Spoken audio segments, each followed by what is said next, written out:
I'm going to take the question of what is a viable property investment to go into.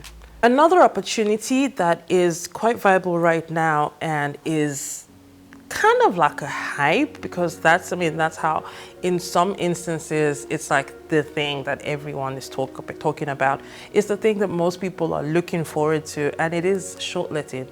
I'm very sure that if you look out for property that's up for sale, that maybe 2 bedrooms, 3 bedrooms, flats, essentially luxury flats and all of that, somewhere in the marketing you're going to hear how it is good as a shortlet. Now this is the thing. Apartments would always be in demand for shortlets. However, the best type of shortlets are a certain type of property. They most likely are properties that are in complexes that are fully serviced, and fully serviced with very high attention to detail, because you would be having, number one, a lot of traffic coming in and out of the property and the building. You would also be having a lot of changeover.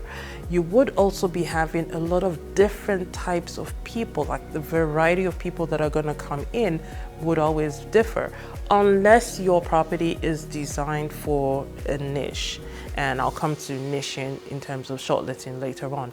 But if you're thinking shortletting, then your better bet would be to go for a property that has multiple units within it. Maybe, it could be as much as 10 units per project. And the reason for this is the fact that you are fitting in. You are not just going to be on your own. So because you would need a lot of the support services, you would also be interested in having something that is a more coordinated approach that gives a holistic experience, so to speak. So I'll give you an example of, one instance that happened. There was a time that I needed to go away for a bit and create content and stuff like that, because I tend to do that sometimes and I just don't want to do it in my space. So I would go and look for a shortlet, just take time out, think through, strategize and all. Sometimes I'd have some people come work with me there, and that would just generally work. So I took on a shortlet, and on getting to the property, it looked good. It looked like what it could deliver, what it looked like value and all. But getting into the property, we then found out that a lot of the things that looked like they were all right and they were proper on the surface were not there. Now you would wonder why I, as a person who is in the industry, could get swayed by that, how I could get caught in that trap. These things happen also because of the way that a lot of Nigerian businesses are set up. A lot of Nigerian businesses are set up based on the premise of, oh, this thing works and I want to do it. And what then happens is that those businesses and those investments are very short-lived. They work for a certain period of time, and then when enough people have gone through them and they find that it's not quite what it is, you then find that the customers don't come back. What then happens is that the owners of the property start to struggle.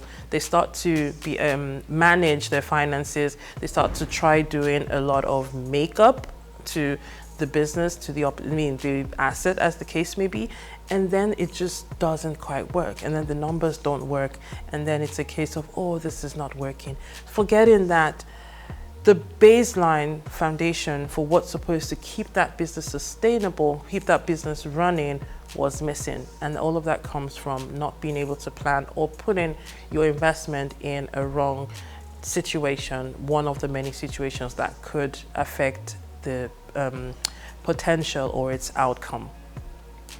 I've given this example not to slander or bad talk with people who are in the shortlet business, but going forward and with the way that the world has evolved in terms of demands for property, demands for shortlets, demands for the experience behind being able to get your business, that's your shortlet or your home away from home, continually has evolved. Clients are looking for much more value than what used to be the case. Clients that want to be able to come and spend time in your space. Now remember, they used to go to hotels, and they're no longer going to hotels because they say, this is more personal, this is more relaxing, this is more flexible. So you want to be able to continue that, but also maintain a similar level of like a hotel business, because you are a hotel. You're a mini hotel that is not necessarily a 200-room hotel, but you're a 2-bedroom hotel apartment that is servicing clients, and we all know how that works. So if you're thinking about the short letting business, I'm going to give you 5 tips to ensure that your client's experience in your shortlet would be evergreen, ever memorable.